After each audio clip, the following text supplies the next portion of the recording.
Hi అండి, welcome back to our channel Santoshi నామాపు. ఈరోజు మేము చికెన్ కర్రీ వండాం. ఆ చికెన్ కర్రీని ఎలా ప్రిపేర్ చేయాలో చూసేద్దాం రండి.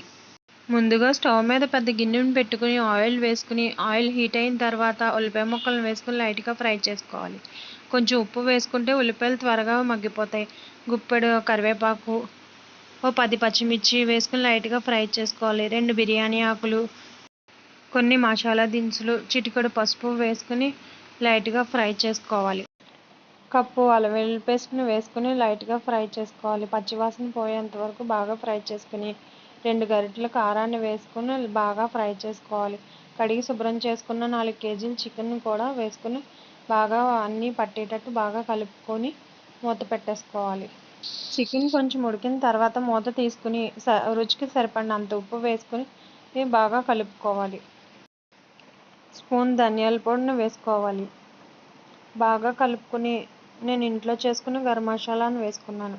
స్పూన్ గరం మసాలాను వేసుకుని బాగా కలుపుకుని వాటర్ వేసేసుకోవాలి. స్పూన్ చికెన్ మసాలా వేసుకుని మూత పెట్టుకుని చికెన్ని బాగా ఉడికించుకోవాలి. ఉడికిన తర్వాత కొత్తిమీర వేసుకుని దించేసుకోవడమే. ఈ కూర నచ్చినట్టయితే లైక్ చేయండి. Thank you.